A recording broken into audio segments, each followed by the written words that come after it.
क्या क्या समझ लिया हमने? रेशनल समझ लिया, इर्रेशनल समझ लिया, होता क्या है सारा, नंबर सिस्टम समझ लिया। नंबर सिस्टम में किस किस तरीके के नंबर होते हैं, real, imaginary, whole number, integers. और अब हमको समझना है ये जो रियल, हमने जो इर्रेशनल रेशनल समझे थे, उसमें अगर कोई इरेशनल नंबर दे रखा है तो हम उसको कैसे प्रूव करेंगे कि वो इरेशनल है। अब इसमें एग्जाम में क्वेश्चन क्या क्या आ सकता है, तो हमें जब देखना है यहाँ पर हम कौन कौन से नंबर देखेंगे इरेशनल को, हमें प्रूव करना होगा इरेशनल है। जैसे पहला एग्जाम्पल दे रखा है रूट 5, रूट 5 को हमें प्रूव करना होगा, क्वेश्चन पूछा जा सकता है। रूट 3 पूछा जा सकता है, रूट 2 पूछा जा सकता है, रूट 7, रूट 11, कुछ भी पूछा जा सकता है आपसे। सबका प्रोसीजर एक ही है, ऐसा नहीं है सभी क्वेश्चन डेटा अलग अलग है तो क्वेश्चन कुछ अलग अलग तरीके से होंगे। बस अगर आप एक सीख जाते हो अच्छे से तो आप सभी को प्रूव कर दोगे हाँ वो इरेशनल है। ठीक है, एक सेकंड। तो ठीक है, ये सब हमको करना है। अब इससे पहले, इसको करने से पहले हमें कुछ टर्म समझने होंगे। ठीक है, और वो टर्म क्या क्या है वो समझ लेते हैं हम। म्यूट करो, कौन अनम्यूट हो गया?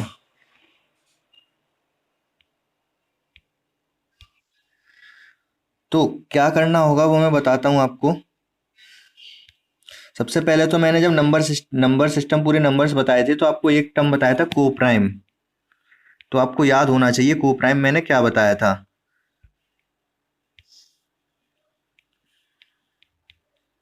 तो को प्राइम नंबर्स कौन से होते थे? जैसे अगर मैं बोलता हूँ आपसे कि 5 और 7, अच्छा ये तो दोनों प्राइम है, चलो इनको नहीं लेते। अगर मैं बोलता हूँ 6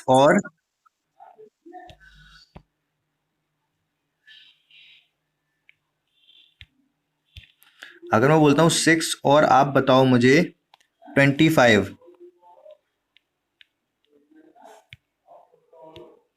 6 और 25, क्या ये को प्राइम नंबर हैं?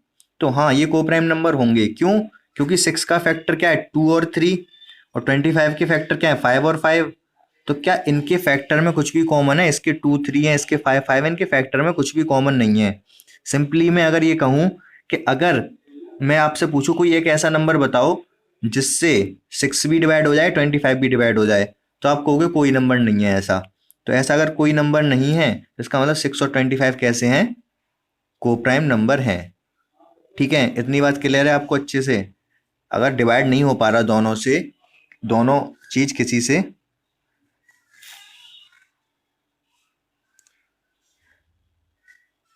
ठीक है, ठीक है शिवम, तो ये बात आपको समझ आ गई होगी। ठीक है, को प्राइम नंबर। अब हम जब इनको जैसे रूट 5 का करेंगे सबसे पहले मान लो, तो रूट 5 का अगर हम करेंगे, हम प्रूव करेंगे इसको एक एक इरेशनल नंबर है, तो इसको प्रूव करने के लिए हम कॉन्ट्राडिक्शन मेथड का यूज करेंगे। अब कॉन्ट्राडिक्शन का क्या मतलब होता है पता होना चाहिए आपको। क्या मतलब होता है कॉन्ट्राडिक्शन का? कॉन्ट्राडिक्शन का मतलब होता है अपोजिट। ठीक है, तो हम क्या लेट करके चलेंगे, हम लेट करके चलेंगे कि रूट 5 क्या है, एक रेशनल नंबर है। ठीक है, और हम अपने स्टेटमेंट को कर देंगे कॉन्ट्राडिक्ट। मतलब हम जो हमने रेशनल लेट किया था, हम इसको गलत प्रूव कर देंगे। हमने ये गलत लेट कर लिया तो इसका मतलब अगर ये रेशनल नहीं है तो ये इरेशनल ही होगा। बात समझ आ रही है? तो ये मेथड हमें करना है। अब मैं आपको कॉपी पे ले चलूंगा और कॉपी पे समझाऊंगा ये कैसे हमको करना है। अच्छा, ये क्वेश्चन जब मैं करूंगा तो होगा क्या, ये अभी हो सकता है आपको थोड़ा बहुत लगे कि ये क्या क्या है, अजीब सा क्वेश्चन है ये, लेकिन ये मोस्ट इम्पोर्टेंट क्वेश्चन है। ये आपको बार बार टेस्ट में दिखता रहेगा। तो पहले तो आपको समझने हैं सारे टर्म्स। आपको ये समझने में थोड़ा टाइम लगेगा कि ये सब हम कर ही क्यों रहे हैं। ठीक है, क्योंकि ये क्वेश्चन ही कुछ ऐसा है कि रूट 5 को इरेशनल प्रूव करना है, जो चीज है वही हमें प्रूव करनी है। ठीक है, अब यहाँ पे कोई मैथमेटिकल हमारे पास डेरिवेशन तो है नहीं इसका, तो हम इसको प्रूव करेंगे कॉन्ट्राडिक्ट मेथड से। तो आपको वन बाई वन एक एक स्टेप समझना है। इन केस अगर एक बार में समझ में ना आए तो दूसरी बार में वीडियो से रिवाइज करना है, तब समझ आ जाएगा। ठीक है, और नहीं आपको क्वेश्चन लर्न तो पूरा हो ही जाएगा क्योंकि मोस्ट इंपॉर्टेंट है, बार बार टेस्ट में आता रहेगा। तो देखते हैं, कॉपी पे प्रूव करना है, हमें प्रूव करना है कि रूट 5 एक इरेशनल नंबर है। ठीक है, तो कैसे करेंगे वो आप समझो।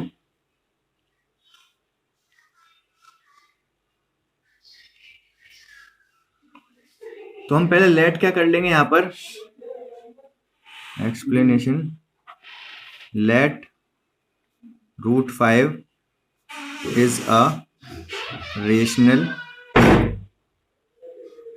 नंबर। हमने क्या लेट कर लिया, √5 एक रेशनल नंबर है, ठीक है।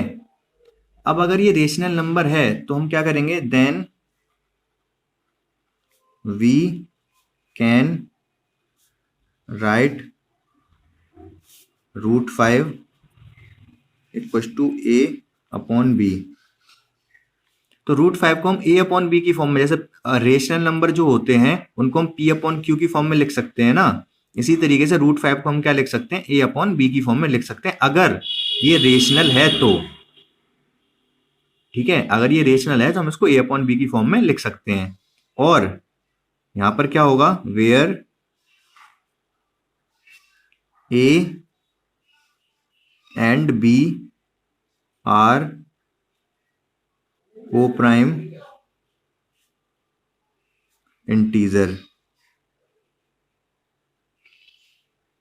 तो जब ए और बी की, ए और ए अपॉन बी की फॉर्म में लिख रहे हैं, और ए अपॉन बी की फॉर्म में कैसे लिख रहे हैं कि ये को प्राइम इंटीजर हैं, ठीक है। को प्राइम मतलब जैसे ऐसे नहीं लिख सकते कि 4/6 लेट करेंगे, अगर हम √5 को लेट कर रहे हैं तो 4/6 क्यों, सीधे हम 2/3 लेट करेंगे ना, ठीक है। 2/3 क्या है, को प्राइम है, को प्राइम क्योंकि 2 को और 3 को आप किसी से डिवाइड नहीं कर सकते, ठीक है। 4 और 6 को हम दोनों को 2 से डिवाइड कर सकते हैं, ठीक है। तो ये को प्राइम नहीं थे 4 और 6, वो सब छोड़ो फिलहाल। अब फिलहाल ये समझ आया, ए और बी हमने लेट किया यहाँ पर ए अपॉन बी की फॉर्म में, और ए और बी क्या है यहाँ पर, को प्राइम इंटीजर्स हैं, ठीक है। इतना आपको क्लियर हो गया होगा। अब क्या करेंगे, स्क्वायर बोथ साइड।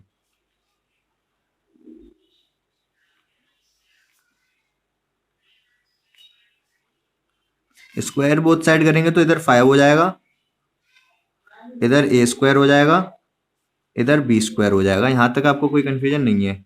अब मैं बी स्क्वायर को इधर ले जाऊंगा तो 5a² इक्वल टू क्या हो जाएगा, 5b।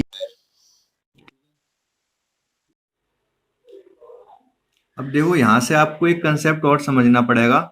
यहां से हमारे पास क्या आ गया, a² इक्वल टू 5b² आ गया। यहां तक तो ठीक है, बी स्क्वायर क्रॉस मल्टीप्लाई किया मैंने, 5b² हो गया, a² इक्वल टू, ठीक है। अब आगे क्या करेंगे हम इसमें, अब यहां से आप एक बात बताओ मुझे पहले, यहाँ पर इधर साइड में थोड़ा सा बता देता हूं मैं। अगर कोई नंबर है मेरे पास, सपोज 6 है, ए इक्वल टू क्या है, 6। 6 का क्या मतलब है, 6 का मतलब है 2 × 3, ठीक है। तो अगर मैं a² करता हूं तो 6 का स्क्वायर होगा, 6 का स्क्वायर मतलब इस 2 और 3 का स्क्वायर हो जाएगा। मतलब 2 × 3 का स्क्वायर होने का क्या मतलब है, इसका मतलब है 2 × 2 हो जाएगा और 3 × 3 हो जाएगा। ये बात आपको समझ आ रही होगी, ठीक है। 6 का स्क्वायर किया तो 36 होगा, जो भी ठीक है। 2 × 3 होता है 6, 2 × 3 का स्क्वायर कर दिया तो 2 बार हो जाएगा, 3 भी 2 बार हो जाएगा स्क्वायर की वजह से।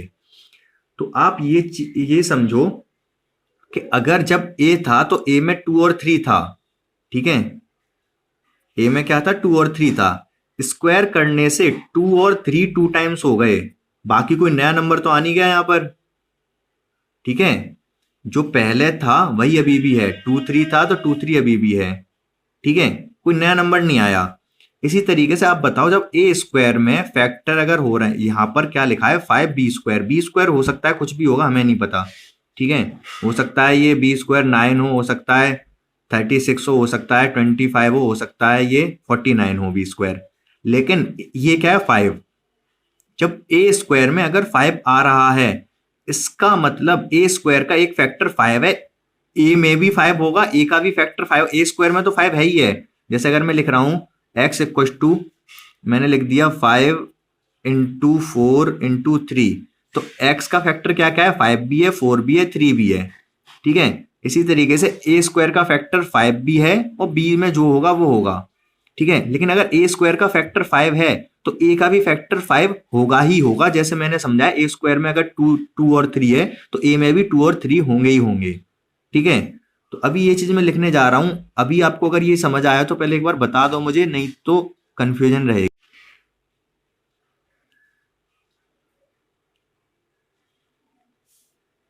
तो देखो क्या बता रहा हूं मैं यहाँ पर बताया मैंने, तो यहां से क्या लिखूंगा मैं, so B can say that A square, ये सब काट दो, समझाने के लिए था, ये क्वेश्चन का पार्ट नहीं है। तो A square has a factor 5, then A also has a factor 5।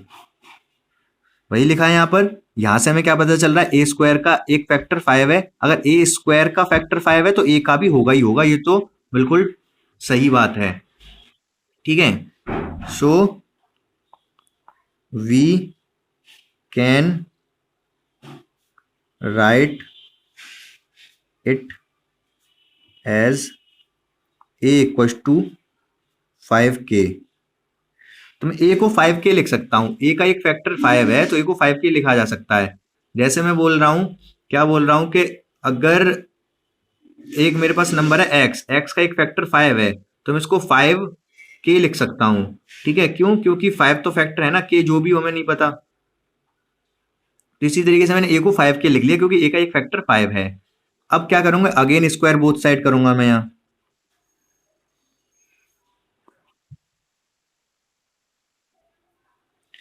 के इसलिए लिखा है क्योंकि ये तो प्रोसीजर है क्वेश्चन का। ठीक है, अभी ये समझ में आएगा क्यों लिखा है।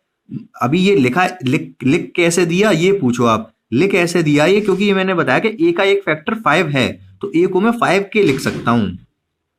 ठीक है, 5 फैक्टर है तो 5 लिख लो, आगे कुछ भी मल्टीप्लाई कर दो, क्या फर्क पड़ रहा है, जो भी होगा मल्टीप्लाई हो जाएगा 5 के साथ। अब बाकी हमें पता नहीं ना फैक्टर क्या है, 5 का तो पता है, तो 5 लिखा, बाकी कुछ किसी के से मल्टीप्लाई, के की जगह कुछ भी लिख लो, आप m लिख लो, 5m लिख लो, मल्टीपल ऑफ 5।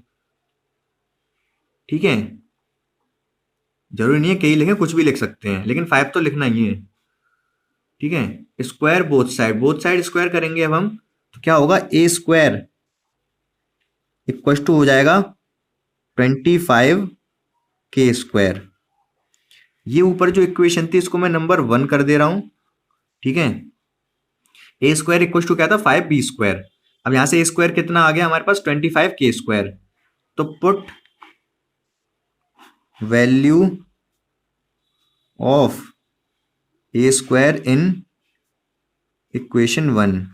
इक्वेशन 1 क्या थी, ये थी, इसमें वैल्यू पुट करूंगा मैं, तो देखो होगा क्या, ए स्क्वायर की जगह मैं रख दूंगा 25k स्क्वायर। तो 25k स्क्वायर इक्वल टू क्या है यहाँ, 5b square.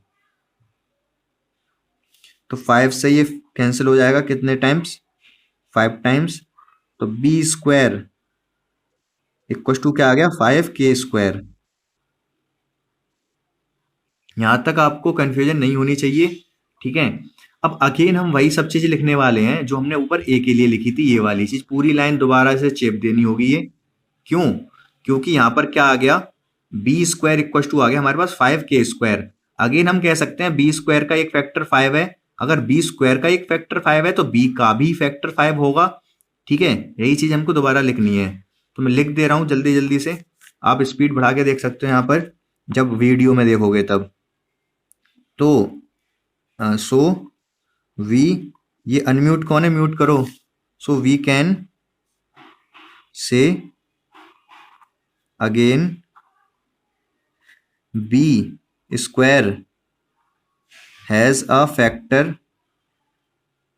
5, then B will also have factor 5। यहां तक बात आपको समझ आ गई होगी। ठीक है, हमने क्या प्रूफ कर दिया कि बी का भी एक फैक्टर 5 है, और ऊपर प्रूफ कर दिया था ए का भी एक फैक्टर 5 है। तो नेक्स्ट लिखेंगे, but we contradict our statement that A and B are co-prime integer।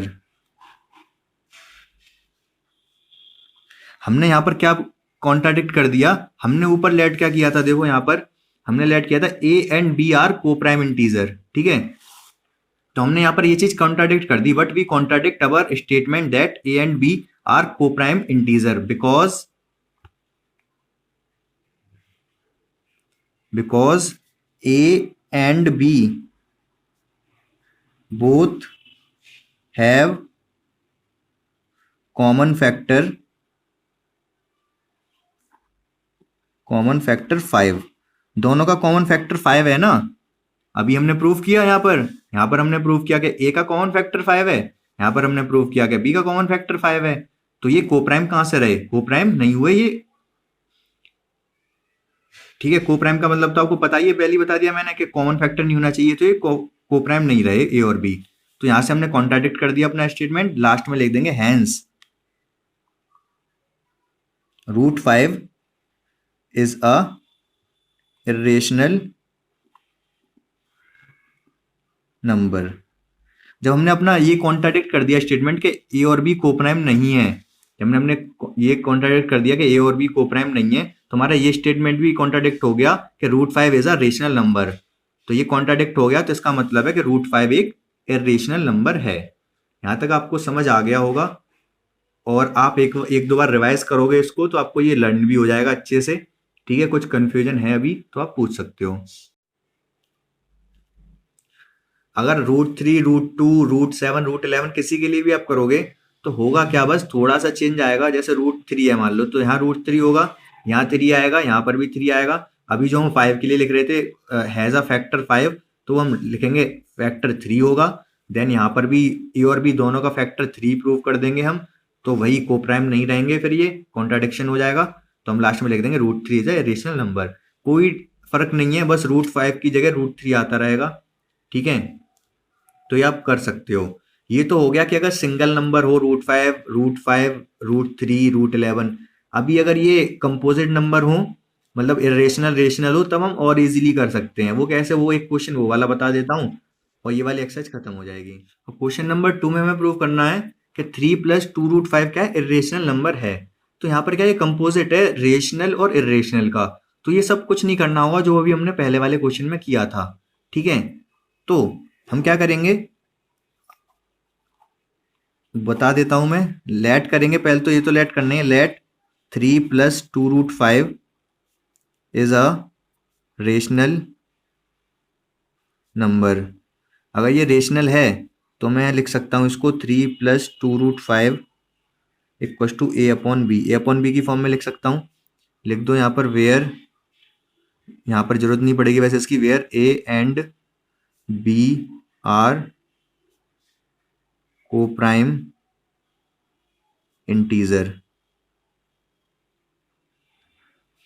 तो ये हमने कर लिया।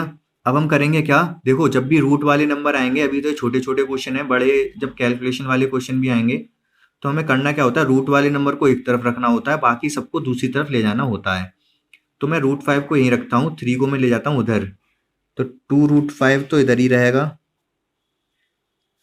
और 3 उधर पहुंच जाएगा, तो A/B -3 हो जाएगा। देन मैं यहाँ पर एलसीएम ले लेता हूँ, एलसीएम लूंगा B, तो हो जाएगा A - 3B। 2 को भी चाहो तो आप नीचे ले जाओ, चाहो तो क्या लेके जाना पड़ेगा, A - 3B/2B, ठीक है। ये हमने लिख लिया। तो अब देखो यहाँ पर ही हम यहाँ पर इस ऐसे वाले क्वेश्चन में हम यहीं पर कॉन्ट्राडिक्शन अपना दिखा सकते हैं।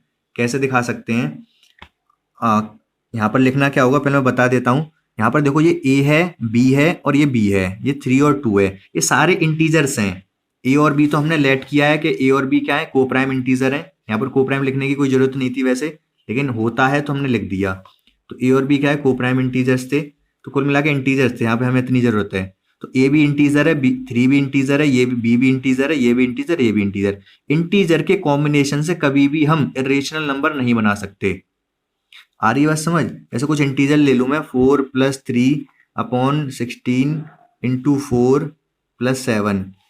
तो इस कॉम्बिनेशन से कभी भी इरेशनल नंबर तो बनने से रहा, रेशनली बनेगा, पी अपॉन क्यू की फॉर्म में ही रहेगा। ये ऊपर हो जाएगा 7 और नीचे 64 प्लस 7 71।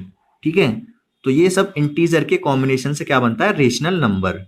ये आपको समझ आ गया होगा क्या बताना चाह रहा हूं मैं। तो बस आप लिख दोगे वी नो दैट, पेन खत्म हो गया, रेड से लिख देता हूं, we know that a minus 3b upon 2b is a rational number, and because a comma b comma 3 comma 2 are integer। इन्हीं के कॉम्बिनेशन से तो बना है, ए के कॉम्बिनेशन से, बी 3 और 2 के कॉम्बिनेशन से। बिकॉज ये सब इंटीजर्स हैं तो ये क्या है, रेशनल नंबर है, हमको पता है। बट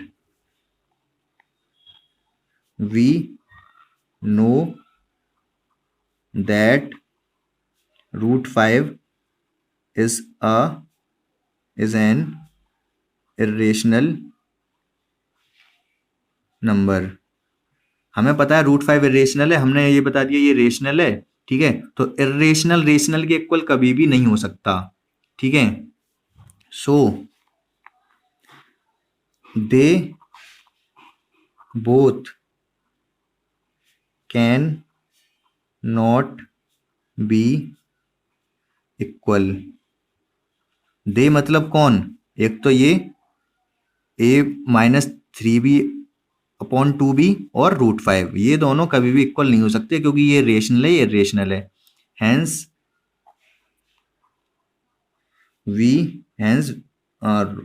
3 प्लस 2√5 लिखना चाहो लिख सकते हो। Hence we contradict our statement, hence we contradict our statement and 3 plus 2√5 is irrational। ठीक है, ये irrational हो जाएगा। आपको बेसिकली ध्यान क्या रखना है यहाँ पर, अब ये तो हमने प्रूव कर दिया, जब भी irrational और रेशनल के कॉम्बिनेशन से कोई नंबर बनता है तो irrational ही होता है। यहाँ पे irrational है ना ये √5, और ये रेशनल है, तो इन दोनों के कॉम्बिनेशन से एडिशन, सब्ट्रैक्शन, मल्टीप्लिकेशन से नंबर कुछ बनेगा, तो ये कैसा आएगा, इरेशनल आएगा। आपको ये याद रखना है। ठीक है, ये बात आपको समझ आ गई होगी, कुछ कंफ्यूजन है तो आप पूछो, कर लो अपने आप को। तो क्वेश्चन 1 है, क्वेश्चन 1 में क्या करना है आपको, क्वेश्चन 1 में 1/√2 को इरेशनल प्रूफ करना है। तो अगेन जैसे पीछे वाला क्वेश्चन था अभी, ये इसी तरीके से आप करोगे। कैसे, √2 को क्या, 1/√2 को a/b लेट कर लोगे, a/b लेट करने के बाद √2 को इधर ले जाओगे, b को इधर लाओगे, क्रॉस मल्टीप्लाई करोगे, मल्टीप्लाई क्या बस ले जाओगे, तो b/a √2 हो जाएगा। ये समझ आ रहा होगा आपको, 1/√2 a/b है तो b/a √2 हो जाएगा। पता है हमको √2 इरेशनल है, ठीक है, डायरेक्ट लिखेंगे हम। और b/a रेशनल है क्योंकि a/b भी रेशनल था, a/b रेशनल है तो b/a भी रेशनल होगा। एक सेकंड रुक जाओ। तो ठीक है, ये तो आपको समझ आ गया होगा। 1/√2 का कैसे करोगे, थर्ड का फर्स्ट पार्ट, 1/√2 a/b लेट करोगे, जहां पर a/b क्या आप लेट कर लोगे, 1/√2 क्या है, रेशनल है। रेशनल है तो आप इसको a/b की फॉर्म में लिख सकते हो, और b इधर ले जाओगे, इधर √2 ऊपर, तो √2 रेशनल है, आपको पता है। b/a रेशनल होगा क्योंकि a/b रेशनल है। कॉन्ट्राडिक्ट हो गया, प्रूव हो गया कि 1/√2 क्या है, इरेशनल है। नेक्स्ट जो क्वेश्चन आप बता रहे हो वो क्वेश्चन है, पता नहीं मुझे, जो भी क्वेश्चन है अभी तो 2√5 है, ऐसे करके कुछ है। तो इसको भी कर दोगे, a/b लेट करोगे आप, a/b रेशनल, क्योंकि आप लेट करोगे ये रेशनल है तो a/b आप लेट कर सकते हो। तो √5 यहीं रखोगे, 2 को नीचे ले जाओगे, 2b हो जाएगा। अब आपको पता है 1/2b ये क्या होगा, रेशनल होगा। रेशनल क्यों, क्योंकि a इंटीजर है, b भी इंटीजर है, 2 भी इंटीजर है। तो ये हो गया रेशनल और रूट 5 आपको पता है इर्रेशनल, तो कॉन्ट्राडिक्शन हो गया। तो यहाँ पर 2√5 क्या है, इर्रेशनल। ठीक है, इसी तरीके से जो बता रहे हो आप नेक्स्ट कुछ क्वेश्चन ऐसे बता रहे हो 7 + 2√3, इसको ये तो मैंने बता ही दिया, ये एग्जैक्टली ऐसा ही है इसी के जैसा। ठीक है, तो ये तो आप कर ही लोगे। तो ये वाली एक्सरसाइज हो गई आपकी खत्म। कोई भी डाउट हो तो आप पूछ सकते हो और कमेंट भी कर सकते हो, कुछ कंफ्यूजन है जो वीडियो देख रहे हैं। और बस लाइक कर देना वीडियो को और सब्सक्राइब कर लेना चैनल, सब्सक्राइब ना हो तो।